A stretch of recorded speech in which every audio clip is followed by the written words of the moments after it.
Hello everyone. Next हमारा question है, संविधान के किन अनुच्छेदों के अनुसार ओबीसी या अन्य पिछड़ा जाति, जो अन्य पिछड़ा वर्ग है हमारा, को आरक्षण के प्रावधान दिए गए हैं। तो देखिए कौन सा है ये हमारा, ये 15(4) और 15 जो है 16(4) में है। देखिए भारतीय जो अनुच्छेद है हमारा 15(4) एंड 16(4) के अनुसार ओबीसी या अन्य पिछड़ा वर्ग के लिए आरक्षण प्रदान किए गए हैं। नेक्स्ट हमारा भारतीय संविधान के निम्नलिखित अनुच्छेदों में से कौन सा एक लोक नियोजन के विषय में भारत के सभी नागरिकों को अवसर की समानता की या प्रत्याभूति प्रदान करते हैं। ठीक है ना, अवसर की समानता किससे मिलती है ये बताना है, किस अनुच्छेद से या किन अनुच्छेदों से। ठीक है, तो अनुच्छेद 15 अवसर की समानता है, 16(1) और 16(2) है। देख लीजिए कौन सा है, मैं ये पूछ रही हूँ। नेक्स्ट हमारा अनुच्छेद 16(3), 4 और 5, तो किससे मिलती है अवसर की समानता, हमारा अनुच्छेद 16(1) और 16(2) से मिलती है। ठीक है ना, अब देखिए भारतीय संविधान के अनुच्छेद 16(1) और 16(2) के तहत राष्ट्र के अधीन किसी पद पर नियोजन के विषय में भारत के सभी नागरिकों के लिए अवसर की समानता की प्रत्याभूति प्रदान की गई है। ठीक है, 16(1) और 16(2) के तहत जो है हमें अवसर की समानता यानी किसी भी पद पर नियोजन के विषय में, किसी भी पद पर अपॉइंटमेंट के लिए जो है भारत में जो सभी नागरिकों के लिए अवसर समानता प्रदान की गई है। भारतीय संविधान मान्यता देता है, किस चीज की मान्यता देता है? फर्स्ट हमारा केवल धार्मिक अल्पसंख्यकों को, केवल भाषाई अल्पसंख्यकों को, धार्मिक भाषाई और नृजातीय। तो देखिए सबसे जो हमारा सही उत्तर है वो हमारा है धार्मिक और भाषाई, दोनों ही तरह के अल्पसंख्यकों को भारत मान्यता प्रदान करता है। तो ये आंसर सी। भारतीय संविधान धार्मिक और भाषाई अल्पसंख्यकों को मान्यता देता है। संविधान के अनुच्छेद 30(1) के तहत धर्म या भाषा पर आधारित सभी अल्पसंख्यक वर्गों को अपनी रुचि की शिक्षा संस्थानों में उसकी स्थापना करना या उसका प्रशासन करना, अपनी रुचि की कोई भी शिक्षा संस्थाओं का स्थापना या प्रशासन करने का अधिकार जो है देता है हमारा। ठीक है, तो यहाँ पे भाषाई और जो है आपका धार्मिक आधार पर अल्पसंख्यकों को मान्यता दी जाती है और ये संविधान 30(1) में जो है वर्णित है। ठीक है, नेक्स्ट क्वेश्चन देखते हैं हम। देखिए 6 वर्ष की आयु से 14 वर्ष की आयु तक के बीच के सभी बच्चों या शिशुओं को शिक्षा का अधिकार कहाँ पे दिया गया? 6 से 14। ठीक है, राज्य के नीति निर्देशक तत्वों में सम्मिलित है, मूल अधिकार में है, संविधिक अधिकार है या कोई नहीं? तो ये सही जो उत्तर है वो हमारा ये मूल अधिकार है।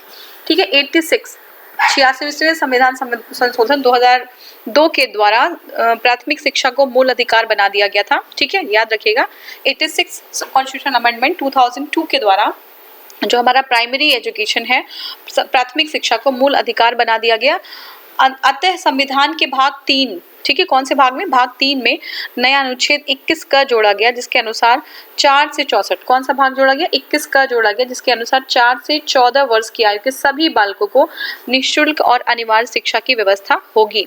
ठीक है, अब जो है संशोधित निदेशक तत्व के अनुसार जो हमारे निदेशक तत्व है उसके अनुसार 6 वर्ष की आयु पूर्ण करने तक सभी बच्चे आरंभिक शिशुत्व देख रेख तथा शिक्षा उपलब्ध करने का प्रयत्न, उनको शिक्षा उपलब्ध कराने का प्रयत्न किया जाएगा। तो हमारे जो फंडामेंटल राइट्स हैं उसमें आर्टिकल 21 जोड़ा गया, उसमें 6 से 14 वर्ष की आयु के लिए है। लेकिन अगर हम directive principle of state policy देख लें, हमारे नीति निर्देशक तत्व देख लें, तो वहाँ पे 6 वर्ष से पूर्व के जो शिशु हैं उनको शिशुत्व देख रेख तथा शिक्षा उपलब्ध कराने का जो है प्रबंध किया जाएगा। ठीक है, ये हमारा है। और इस अनुक्रम में अगर हम देखें तो शिक्षा का अधिकार अधिनियम 2009, ठीक है, राइट टू एजुकेशन जो अधिनियम है, एक्ट है 2009, संसद द्वारा पारित किया गया जो 1 अप्रैल 2010 को लागू हुआ। ठीक है, शिक्षा का अधिकार मानव अधिकार भी है। सर्वोच्च न्यायालय के निर्णय के अनुसार सूचना का अधिकार भी भारतीय संविधान के अनुच्छेद 19(1) में उल्लेखित वाक और अभिव्यक्ति की स्वतंत्रता में निहित है। ठीक है, तो सूचना का जो अधिकार है वो भी एक मौलिक अधिकार है, याद रखिएगा। नेक्स्ट हमारा है भारतीय संविधान के में संशोधन करके शिक्षा का अधिकार कब जोड़ा गया? तो अभी हमने जैसे देखा कि ये जोड़ा गया 1 अप्रैल 2010 को। ठीक है, संशोधन करके जो शिक्षा का अधिकार है वो 1 अप्रैल 2010 को जोड़ा गया। निम्न में से कौन सा एक मानव अधिकार भारतीय संविधान के अंतर्गत मौलिक अधिकार भी है? तो वो मानव अधिकार भी और मौलिक अधिकार भी है। तो कौन सा? सूचना का अधिकार, काम का अधिकार, शिक्षा का अधिकार और मकान का अधिकार। तो देखिए काम का अधिकार नहीं है और मकान का अधिकार भी नहीं है, तो हमारा ये सूचना का अधिकार और शिक्षा का अधिकार ये जो है हमारा क्या है? ये हमारा जो है आपका मानव अधिकार है, साथ साथ में मौलिक अधिकार भी है। ठीक है, अब देखिए इसमें असर्शन और रीजन है, तो देखते हैं। भारत 6 से 14 वर्ष के सभी बच्चों को निःशुल्क एवं अनिवार्य शिक्षा प्रदान करेगा। आर है एक जो है प्रजातांत्रिक समाज में शिक्षा का अधिकार मानव अधिकार के रूप में विकास के अधिकार की व्याख्या के लिए अपरिहार्य है। तो हमारा कौन सा होगा, ये आपका जो है इसमें जो हमारा सही उत्तर है वो है ए, ठीक है ना, मतलब दोनों सही है हमारा, और दोनों जो है आर जो है एक ही व्याख्या करता है। संविधान के भाग 3 के अनुच्छेद 21 का, कहाँ पे, भाग 3 के अनुच्छेद 21 का के तहत 6 से 14 वर्ष के सभी बच्चों को निःशुल्क और अनिवार्य शिक्षा प्रदान की जाएगी। शिक्षा का अधिकार एक मानव अधिकार भी है। शिक्षा का अधिकार क्या है, मानव अधिकार भी है। एक प्रजातांत्रिक समाज में यह मानव अधिकार के रूप में विकास के अधिकार की व्याख्या के लिए अपरिहार्य है। व्यक्तित्व के विकास के लिए भी शिक्षा जो है हमारा अनिवार्य है, आप सभी लोग जानते हैं। नेक्स्ट हमारा है निम्नलिखित में से कौन सा एक अधिकार राष्ट्रीय आपातकाल में भी समाप्त या जो है सीमित नहीं किया जा सकता, जो हमारे इमरजेंसी के टाइम में भी नहीं सीमित किया जा सकता। तो देखिए व्यक्तिगत स्वतंत्रता और जीवन का अधिकार, ठीक है, जो व्यक्तिगत 20 और 21 है उसको जो है हम नहीं कर सकते हैं समाप्त, ठीक है।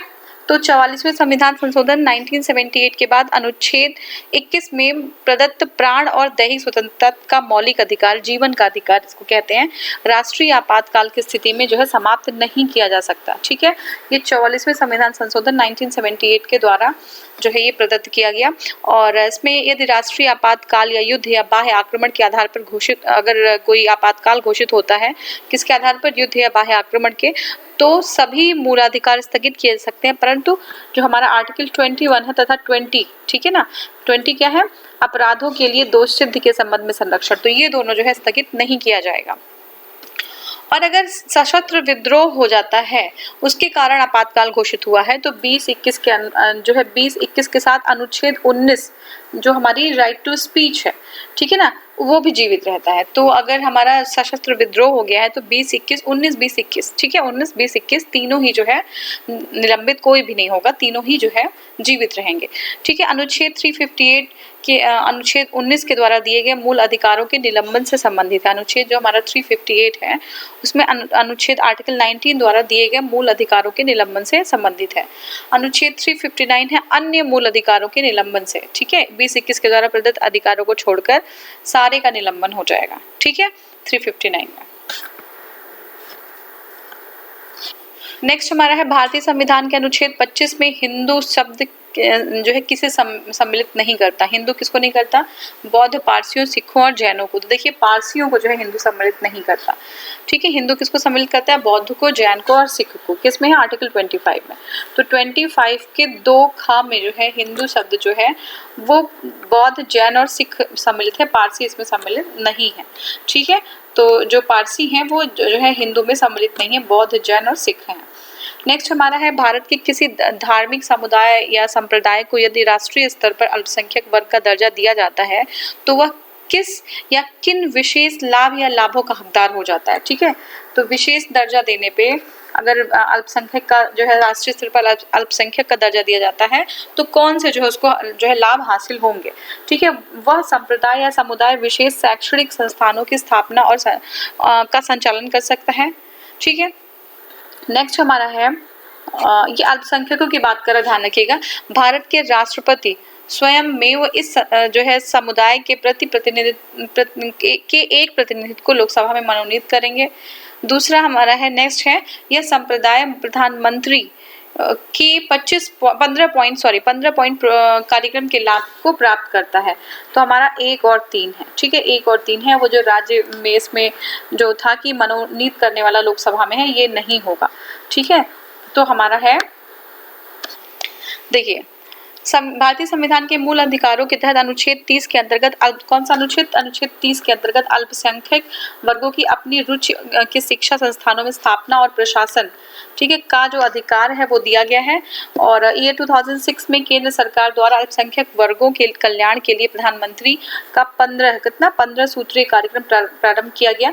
भारत में किसी जो है संप्रदाय धार्मिक संप्रदाय जो समुदाय है को राष्ट्रीय स्तर पर अल्पसंख्यक वर्ग का दर्जा प्राप्त होने पर उपयुक्त 2 लाभ प्राप्त हो सकते हैं। कौन कौन से, देखिए हमारा 2 लाभ जो है, हमारा जो ऊपर दिया हुआ था 2 लाभ वो प्राप्त हो सकते हैं। जो हमारे देखिए इसमें है कि 2006 से जो केंद्र सरकार ने अल्पसंख्यक वर्गों के लिए 15 जो सूत्रीय कार्यक्रम उसका लाभ मिल जाएगा उनको, और उनको जो है अपनी रुचि की शिक्षा संस्थान वो जो है खोल सकेंगे, उनका जो है प्रबंधन कर सकेंगे। लेकिन लोकसभा में राष्ट्रपति द्वारा अनुच्छेद 331 के अनुसार, राष्ट्रपति के द्वारा लोकसभा में 331 के अनुसार केवल एंग्लो इंडियन समुदाय से 2 सदस्य लिए जा सकते हैं। कहाँ से? एंग्लो इंडियन समुदाय से 2 सदस्य लिए जा सकते हैं। अन्य अल्पसंख्यक वर्ग के समुदाय जो है नहीं होंगे इसमें। नेक्स्ट हमारा है, किसी अपराध के अभियुक्त को स्वयं अपने विरुद्ध गवाह बनने के लिए बाध्य नहीं किया जा सकता। भारतीय संविधान के किस अनुच्छेद में ये प्रावधान है? तो ये आपका है जो है 23 में, ठीक है। 20 के 3 में है कि किसी भी इंडिविजुअल को उसके पे ये प्रेशर नहीं डाल सकता कि अपने ही अगेंस्ट वो गवाह बन जाए, ठीक है, विटनेस नहीं बनेगा। तो भारतीय संविधान के अनुच्छेद 20(3) में प्रावधान किया गया है कि किसी अपराध के अभियुक्त को स्वयं अपने विरुद्ध गवाह बनने के लिए बाध्य नहीं किया जा सकता। संविधान का कौन सा अनुच्छेद दोष सिद्धि के संबंध में अभियुक्तों को दोहरे दंड और अभिशंसन से संरक्षण प्रदान करता है। दोहरे दंड से जो है संरक्षण आर्टिकल 20 प्रदान करता है। दोहरे जो है एक बार अगर दंड मिलता है तो उसी के लिए दोबारा जो है दंड नहीं दिया जा सकता। संविधान के अनुच्छेद 20(2) के अनुसार किसी व्यक्ति को एक ही अपराध के लिए एक बार से अधिक अभियोजित या दंडित नहीं किया जा सकता। एक अपराध के लिए 2 बार उसको दंडित नहीं किया जाएगा। और अनुच्छेद 20(3) के अनुसार किसी अपराध के लिए अभियुक्त किसी व्यक्ति को स्वयं अपने विरुद्ध साक्षी होने के लिए बाध्य नहीं किया जाएगा। तो 20(3) में क्या है कि अपने लिए जो है जबरदस्ती नहीं कहा जाएगा कि आप साक्षी हो जाइए, ठीक है, अपने ही लिए गवाह बन जाइए अपने अगेंस्ट, ठीक है। और 20(2) में क्या है कि किसी जो है कोई व्यक्ति एक ही अपराध के लिए एक से बार जो है ज़्यादा सजा नहीं जो है उसको दी जा सकती। नेक्स्ट हमारा है, किसी व्यक्ति को एक ही अपराध के लिए एक बार से अधिक अभियोजित और दंडित नहीं किया जाएगा। अपराधों के लिए दोष सिद्ध के संबंध में उपयुक्त में से कौन सा? तो देखिए दोष सिद्ध के संबंध में हमारा जो है बी, वो हमारा सही है अनुच्छेद, ठीक है। तो ये हो गया। और नेक्स्ट हमारा जो है, हाँ, नेक्स्ट क्वेश्चन है, भारतीय संविधान के किस अनुच्छेद में विधि के सम्यक प्रक्रिया के सिद्धांत को शामिल किया गया है? विधि के सम्यक प्रक्रिया के सिद्धांत को, ठीक है। तो ये आर्टिकल है 21, ठीक है। आर्टिकल 21 अनुच्छेद जो है 21 में क्या है कि विधि द्वारा विहित प्रक्रिया पदावली को उसी अर्थ में प्रयोग किया गया है जिस अर्थ में अमेरिकन संविधान में सम्यक विधि प्रक्रिया शब्दावली का प्रयोग किया गया है, ठीक है। नेक्स्ट हमारा है, बंदी बनाए गए व्यक्ति के मौलिक अधिकारों की रक्षा किस अनुच्छेद से प्रदत्त है? तो जो बंदी जो बनाए गए हैं उनके जो है अधिकारों की रक्षा 22 में है, ठीक है। बंदी बनाए गए व्यक्ति के मौलिक अधिकारों की रक्षा किस अनुच्छेद से प्रदत्त है? तो अनुच्छेद 22 से। तो संविधान के अनुच्छेद 22 में कुछ दशाओं में गिरफ्तारी और निषेध से संरक्षण प्रदान किया गया है। किसी व्यक्ति को जो गिरफ्तार किया गया है, ऐसी गिरफ्तारी के कारण से यथाशीघ्र अवगत कराए बिना अभिरक्षा में के निरुद्ध नहीं रखा जाएगा या अपनी रुचि के विधि व्यवसायी से परामर्श करने और प्रतिरक्षा करने का अधिकार उससे वंचित नहीं किया जाएगा, ठीक है। नेक्स्ट हमारा है, बंदी प्रत्यक्षीकरण अधिनियम के अंतर्गत एक व्यक्ति बिना मुकदमा चलाए बंदी बनाया जा सकता है। कितने टाइम के लिए? ये जो है 3 माह के लिए बिना मुकदमा चलाए उसको बंदी बनाया जा सकता है 3 महीने के लिए, ठीक है। तो बंदी प्रत्यक्षीकरण में बिना मुकदमा चलाए 3 महीने के लिए उसे बंदी बनाया जा सकता है, ठीक है। इसके अंतर्गत क्या होगा? एक व्यक्ति को बंदी प्रत्यक्षीकरण के अंतर एक व्यक्ति को बिना मुकदमा चलाए 3 माह तक बंदी बनाया जा सकता है। अनुच्छेद 22(4) कौन सा अनुच्छेद है? अनुच्छेद 22(4) के अनुसार यदि निरोध 3 माह से अधिक के लिए है तो वह मामला जो सलाहकार बोर्ड को निर्दिष्ट किया जाना चाहिए। ऐसे व्यक्ति को निरोध में तभी तक रखा जा सकता है जब सलाहकार बोर्ड यह जो है मान ले, उसका यह मत हो कि ऐसे निरोध के लिए पर्याप्त आधार हैं, ठीक है। सलाहकार बोर्ड की स्थापना करनी पड़ेगी उसके लिए।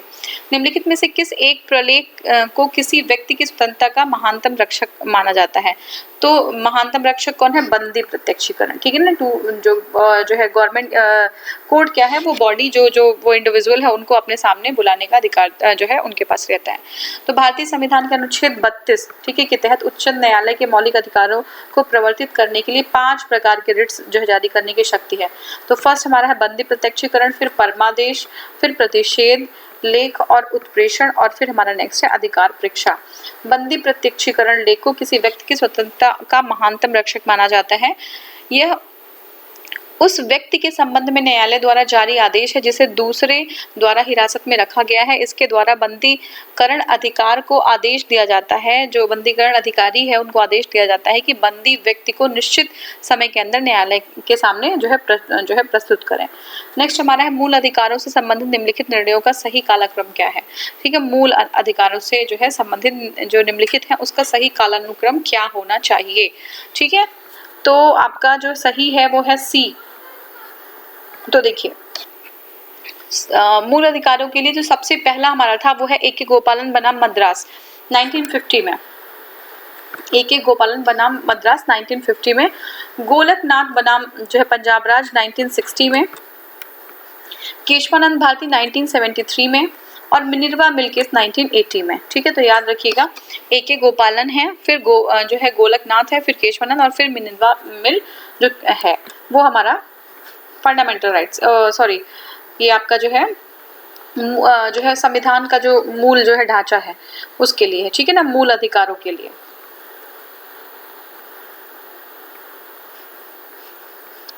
मूल अधिकारों के लिए। ठीक है, नेक्स्ट हमारा है बधुआ मजदूर उन्मूलन अधिनियम संसद ने पारित किया।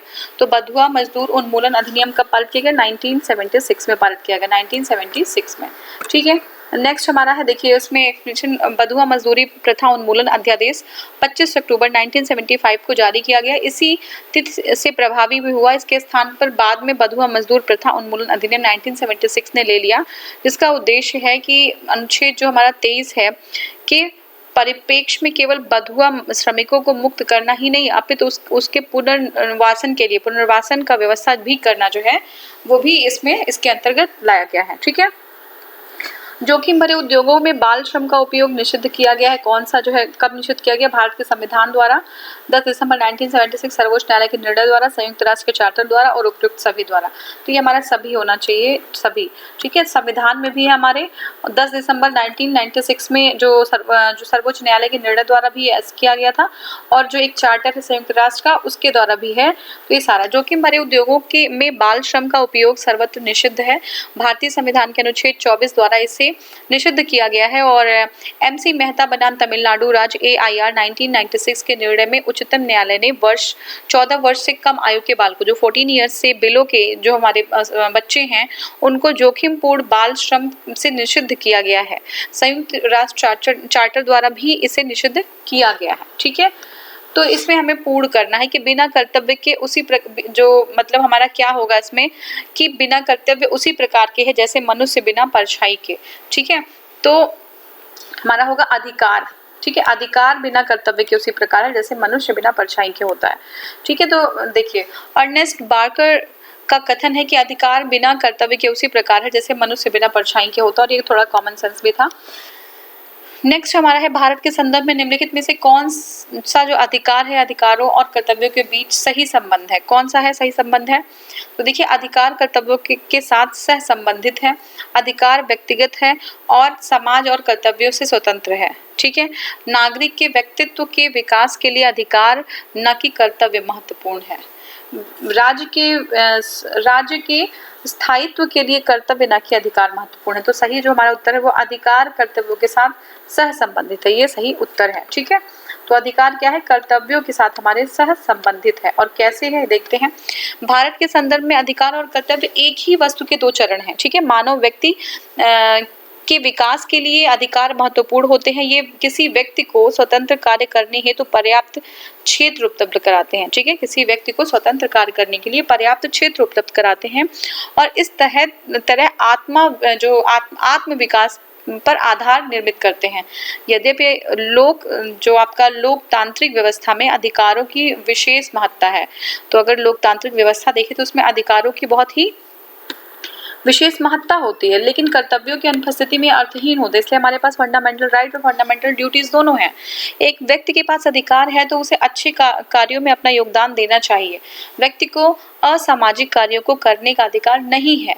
व्यक्ति के अधिकार समाज पर उसके दावों को प्रदर्शित करते हैं, जबकि कर्तव्यों से व्यक्ति पर समाज के दावों का संकेत होता है। ठीक है ना, समाज का भी तो कोई, भाई समाज में रह रहे हो तो समाज के प्रति भी कोई दायित्व है, तो वो जो हमारे कर्तव्यों पे होंगे।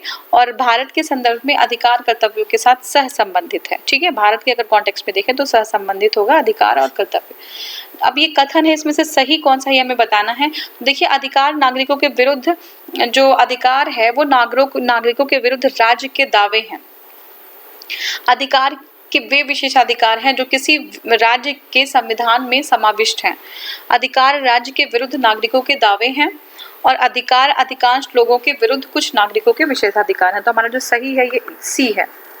जो अधिकार है वो राज्य के विरुद्ध नागरिकों के दावे है ना। राज्य जो हमारी कोर्ट है वो हमारे अधिकार को क्या अपहेल्ड करती है, अधिकार को सुरक्षित करती है राज्य के विरुद्ध। ठीक है, देखिए, मानव अधिकार व्यक्तित्व के समग्र विकास के लिए अनिवार्य अपेक्षाएं हैं। इसके अभाव में मानव का बौद्धिक, नैतिक, आध्यात्मिक, लौकिक उत्थान बाधित हो जाएगा। ठीक है, एवं मानव जीवन पशुवत हो जाएगा। अधिकार जो हमारे क्या है, राज्य की शक्ति पर सीमाएं हैं। ठीक है, राज्य की जो शक्ति है उसके ऊपर कंट्रोल है जो है ये। ठीक है, अब यहाँ पे है कि जो स्टेट एक्शन के विरुद्ध क्या है, गारंटी है। ये स्टेट एक्शन कोई लेगा उसके विरुद्ध गारंटी है, किसके सपोर्ट में, जो हमारे सिटीजन्स हैं, नागरिक हैं। अतः अधिकार राज्य के विरुद्ध नागरिकों के दावे हैं।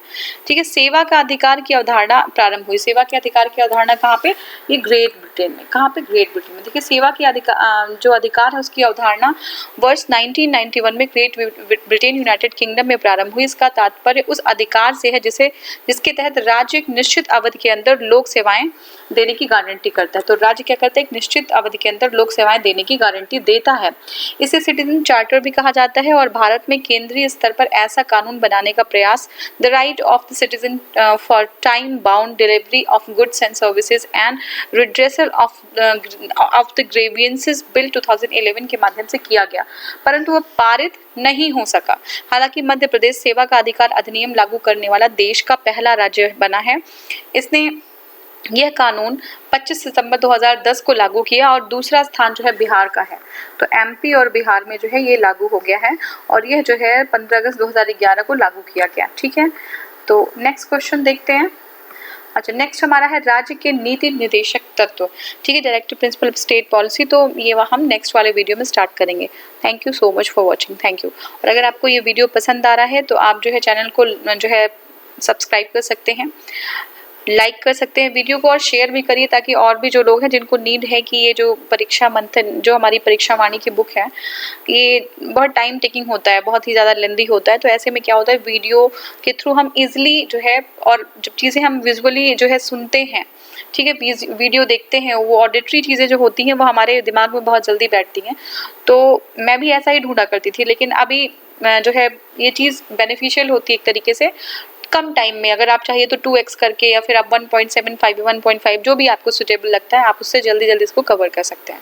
ठीक है, तो अगर आपको जो है लगता है कि और लोगों को नीड है तो आप शेयर कर सकते हैं। Thank you so much for watching. Thank you.